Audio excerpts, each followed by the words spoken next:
বলবো যে একটা মাইল ফলকের দিন, বিশেষ করে আমাদের যারা সিভিল সার্ভিসেসে যারা কাজ করছেন।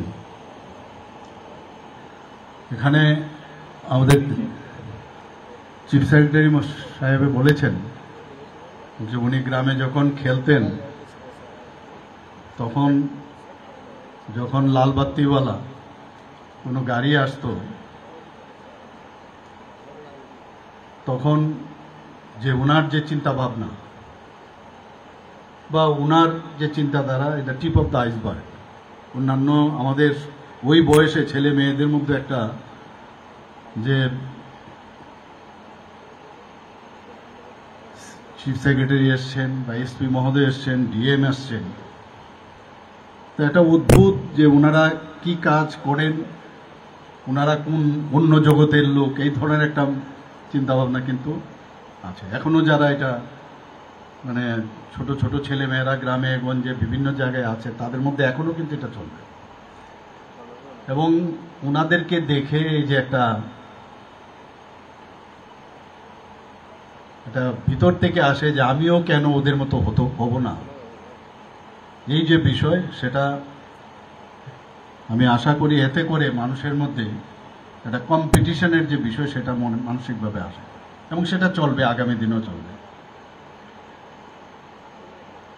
কিন্তু আমার মনে হয় যে আমরা অনেকটা মানে জলের মতো আর কি, যে পাত্রে যেভাবে রাখবেন আপনি সেই পাত্রে ওই জল, কাপের মধ্যে রাখলে কাপের জল, বড় গামলায় রাখলে একরকম।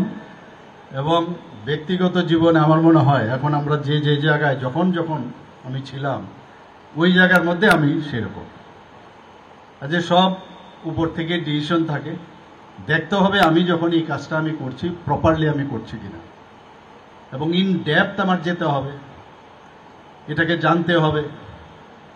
এবং সেটা কিন্তু ছোটবেলার থেকেই এই মেন্টালিটিটা গড়ে আসে। এখানে আজকাল আমরা আমাদের ছেলে মেয়েদের খুব করে আমরা ডিসিশন নিয়ে নিই, ওকে আইএস অফিসার বানাবো,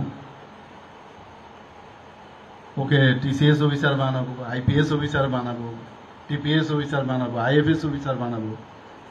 যতই আপনারা চেষ্টা করুন বা আমরা চেষ্টা করি, হয় না। কিন্তু ম্যান প্রপোজেস, গড ডিসপোজেস, হয় না। আমি ব্যক্তিগত জীবনে দেখেছি, ইচ্ছা থাকলেও হবে না। আমি কোনোদিন ভাবিনি যে আমি ডাক্তার হব, হয়ে গেলাম ডাক্তার। পরবর্তী সময়ে আরো অনেক কিছুই হয়েছে, টার্গেট ছিল না। কিন্তু আপনার চেষ্টা এবং মানুষের জন্য যদি আপনি কাজ করেন, মানুষের আশীর্বাদেই আপনাকে কোন জায়গায় আপনার যেতে হবে সেটা সেইভাবেই কিন্তু ওই স্যাটেলাইটের মতো আপনাকে সেইভাবে পৌঁছানোর কাজ যিনি করছেন উপরে থাকেন। এখানে এই ধরনের একটা যে একটা ইনস্টিটিউট করার কথা আমাকে যখন বলা হয়েছিল, তো আমি বললাম যে 2019-এ এখানে দুটো এখানে পুরনো যে এখানে বাংলোর মতো খুব সম্ভব কোয়ার্টার ছিল, সেই কোয়ার্টারগুলো দেওয়া হয়েছিল। তারপর আমাকে যখন বলল যে অন্যান্য জায়গায় আমাদের দেশের বিভিন্ন জায়গায় এই ধরনের ইনস্টিটিউট আছে, এবং তার যে মূল যে জড় সেটা হচ্ছে দিল্লিতেও আছে, দিল্লিতে দুটো জায়গায় আছে। তাই বললাম কেন ত্রিপুরাতে হবে না? আমাদের এখানে বাইরের থেকে যারা অফিসাররা আসেন, এখানে এসে প্রথমে আগে একটাই মনে হতো যে এখান থেকে কবে চলে যাবে, খালি সময়টা পাস করে তাড়াতাড়ি ডেপুটেশন এবং ট্রান্সফারের জন্য বা এইসব চিন্তাই করতে থাকে। তো we are all human being, আমাদেরও তাদের কথা চিন্তা করতে হবে। আমরাও যদি বাইরে যাই, যদি আমার সেখানে থাকার ব্যবস্থা, আমার সেখানে মহল যদি ঠিকঠাক না হয়, তাহলে আমিও চেষ্টা করবো আগরতলায় ত্রিপুরাতে চলে আসতে। এখানে আমাদের যে সেক্রেটারি মহোদয় কিরণ গিত্তেজি বলেছেন যে সর্দার বল্লভভাই প্যাটেল বলেছিলেন যে যারা সিভিল সার্ভিস অফিসাররা আছেন তারা হচ্ছেন মানে ওনাদের সম্পর্কে ওনার যে মন্তব্য যে সিভিল সার্ভেন্টস হলেন স্টিল ফ্রেম অফ ইন্ডিয়া। তো এরকম দিগ্গজ ব্যক্তি আমাদের এই কথাগুলো যে বলেছেন, নিশ্চয়ই ওনার যে অভিজ্ঞতা তার কারণেই সেটা বলেছেন। আমিও আগে সিভিল সার্ভেন্টদের সম্পর্কে অনেক কথা শুনতাম, কিন্তু কাজের মাধ্যমে যখন দেখলাম যে মেইন হচ্ছে যে রিলেশন, আমরা বিভিন্ন বিষয়ে আমরা চিন্তা করব, বিভিন্ন প্রকল্প, বিভিন্ন জিনিস তৈরি করা, সাধারণ মানুষের সুযোগ সুবিধা কি প্রয়োজন সেগুলো জনপ্রতিনিধি হিসাবে আমাদের সরকার আমরা অনেক জিনিস আমরা চিন্তা ভাবনা করি, কিন্তু আলটিমেটলি সেই কাজটা কে করবে? আপনারাই করবেন, আপনাদের মাধ্যমে সেটা হয়। এবং তার মধ্যেও সবাই পাঁচটা আঙ্গুল সমান হয় না। যখনই কোনো অফিসারদের সম্পর্কে বলে যে মুখ্য অফিসারকে দিলে এই কাজটা উঠাতে পারবে কিনা, তার মধ্যে আমরা খুঁজে নেই যে এই অফিসারকে দিলে এই কাজটা হবে। তো কাজের মাধ্যমেই মানুষের তার পরিচয়। এবং কাউকে অন্তত এই গভর্নমেন্ট আসার পর আগে যেটা আমাদের দেখতাম বা শুনতাম পত্রপত্রিকায়,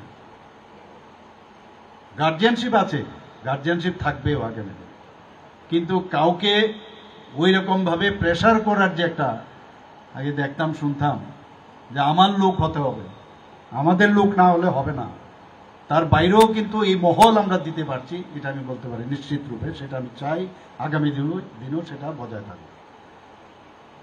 এবং এই ধরনের যখন আমরা এই ব্যবস্থা যখন আমরা ত্রিপুরাতে করব, তবেই এখানে যে একটা হেলদি অ্যাটমসফিয়ার সেটা নিশ্চয়ই সেটা হবে। এখানে যারা যেটা চিফ সেক্রেটারি সাহেব বলেছেন যে অফিসাররা, মেল অফিসারদের বলছে, এখন তো ফিমেল অফিসারও আছে, তো মহিলারা যেরকম মেল অফিসারদের অনুপ্রেরণা যোগায়, আবার উল্টোটাও কিন্তু হয়। এখানে শুধু উনাদের কথা বললে হবে না, একজন আরেকজনের জন্যই কিন্তু সামনের দিকে এগিয়ে যাচ্ছে। সেদিনও আমি অবাক হয়ে গেলাম যে 30 জন নতুন যারা টিসিএস অফিসার, তাদের যে ভ্যালিডিক্টরি সেশন ছিল, সমাপন দিবস, দেখলাম 30 জনের মধ্যে 10 জনই মহিলা আর 20 জন পুরুষ। এবং ওদের ব্যাকগ্রাউন্ড আমি দেখে অবাক হয়ে গেলাম যে 27 জনের মধ্যে ইঞ্জিনিয়ারিং, কেউ বিটেক এমটেক, আবার কেউ আছে 3-4 জন যে আছে তারা আবার কেউ পিএইচডি করা গোল্ড মেডেল। তা আমি একটা জায়গায় আমি বলছিলাম যে আপনাদের ছেলে মেয়েদেরকে, আর একজন ভেটেরিনারি সার্জনও ছিল, যে আর এইসব প্রফেশনাল কলেজে না পাঠিয়ে সোজা সিভিল সার্ভিসে চলে আসুন। কারণ নিশ্চয়ই এর মধ্যে অনেক বেশি, নিশ্চয়ই সব জায়গায় মানুষের জন্য কাজ করা যায়, কিন্তু এই প্ল্যাটফর্মে থেকে আরো অনেক বেশি মানুষের জন্য কাজ করা যায় বলেই তবে চলে আসছে। আইএস আর আরামের জন্য কিন্তু আসছে না, যে কাজ করার যে সুবিধা তার জন্য আসছে। এবং যে ধরনের ট্যালেন্ট আমরা এখন যেভাবে কাজ করছি, যেভাবে আমাদের মানে ট্রান্সপারেন্সির মাধ্যমে আমরা সুযোগ একটা মহল তৈরি করেছি, একদম এক একজন থেকে একটা ট্যালেন্টেড যে যারা প্রার্থীরা এসছেন, এবার সত্যি আমাদের আগামী দিন, আমি সেদিনও বলেছি যে ত্রিপুরা কোন জায়গায় যাবে আমি জানি না, অনেক বেটার পজিশন হবে। আমাদের এখন পর্যন্ত রাজ্যে প্রায় 59 জন মতো আইএস অফিসার আছেন, বাইরের আইএস অফিসার, এবং 42 জন আইপিএস অফিসার। কিছু কিছু আইএস অফিসার এখনো বাইরেও আছেন, তাদের আমি কাউন্ট আমি করলাম না। এখানে 40 জন আইএফএস অফিসার আছেন, এবং 470 জন আমাদের টিসিএস অফিসার, 152 জন টিপিএস অফিসার, 50 জন টিএফএস অফিসার ত্রিপুরাতে আছে। যখন আমি কাজ করতে যাই বা কোনো ডিসিশন নেই, আমি কয়েকটা বিষয় এখানে, কিছুদিন আগে আপনারা দেখেছেন যে 22nd যে প্লেনারি সেশন এখানে হয়েছিল ত্রিপুরাতে এনইসি, কাজের মাধ্যমে যে পরিচয়, সেটা আমি এই কারণে বলছি যে কনফিডেন্স লেভেল এত হাই হয় যে যখন আমরা বারবার যখন বললাম যে ত্রিপুরাতে একবার আমাদের এই ধরনের প্লেনারি সেশন হোক, এবং ইন ওয়ান গো বলে যে না এবার ত্রিপুরাতে হবে, ভাবছিলাম কি জানি মেঘালয়ের মতো আমরা করতে পারবো কিনা, বা অন্যান্য নর্থ ইস্টার্ন জোনে যে সব জায়গায় হয়েছে তার মতো করতে পারবো কিনা। কিন্তু একমাত্র আপনাদের যে কুশল যে চিন্তা ভাবনা এবং কাজ, তার জন্য এটা কিন্তু মানে বিগ সাকসেসফুল হয়েছে। গভর্নর সাহেবরা এসেছিলেন এখানে, আমি মনে আছে অনেক গভর্নর সাহেবরা বলছিলেন যে हम चाहते हैं त्रिपुरा में ये बार बार हो जाने के टाइम पहले, এত satisfied, they were very much satisfied. তো এটা তো আমাদের জন্য না, বলেছে আমাকে, কিন্তু credit goes to all of you. একটার পর একটা আমাদের যখন G20 যখন S20 আমাদেরকে দেওয়া হয়েছিল, সায়েন্স 20, সেখানেও আপনারা আপনাদের পারদর্শিতার পরিচয় দিয়েছেন। ফ্লাডের কথা তো এখানে বলা হয়েছে, এইরকম দুর্যোগপূর্ণ অবস্থা আমাদের ত্রিপুরাতে অন্তপক্ষে আমি তো দেখিনি। সেই জায়গায়ও কিন্তু আমাদের কনফিডেন্স ছিল, বিশেষ কথাগুলো এখানে আমাদের চিফ সেক্রেটারি মহোদয় বলেছেন। কাজে অনেক যত কাজ হচ্ছে তত বেশি কনফিডেন্স ডেভেলপ করছে। তারপরও আমাদের 27,000 কোটি টাকা আমাদের মানে বাজেট ছিল, সেই জায়গায় এবার 32,000 কোটি টাকা হয়েছে। মানে একটা ছোট রাজ্য, তারপরও আমরা সেই জায়গায় এক জাম্পে আমরা প্রায় 4,000 কোটি টাকা আমরা বেড়েছে। সেটা একমাত্র মাননীয় প্রধানমন্ত্রী নরেন্দ্র মোদীজি সেটা দেখছেন, বুঝছেন যে কাজের কাজ ত্রিপুরাতে হচ্ছে, তবেই একটা বিরাট একটা জাম্পে আমরা সেখানে আমরা যেতে পেরেছি।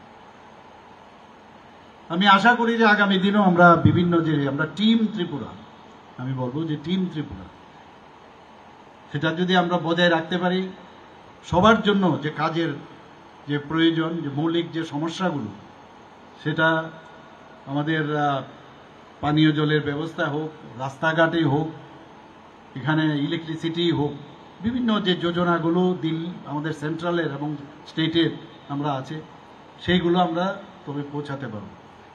আপনারা অলরেডি করেছেন বিভিন্ন প্যারামিটারে। আমরা যখন দিল্লিতে আমাদের বৈঠক হয়, সেখানেও কিন্তু আমরা দেখেছি যে আমরা অন্যান্য বড় বড় যে বিগ স্টেটসগুলো আছে তাদের থেকে আমরা এক পার কোনো জায়গায়, আবার অনেক জায়গায় আমরা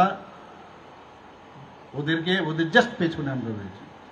আমি আশা করি আপনারা যেভাবে কাজ করছেন, এখানে ইনস্টিটিউট হবে, এখানে বিনোদনের ব্যবস্থা থাকবে, রিল্যাক্স করার সুবিধা থাকবে, সব থাকবে। আর বিশেষ করে যারা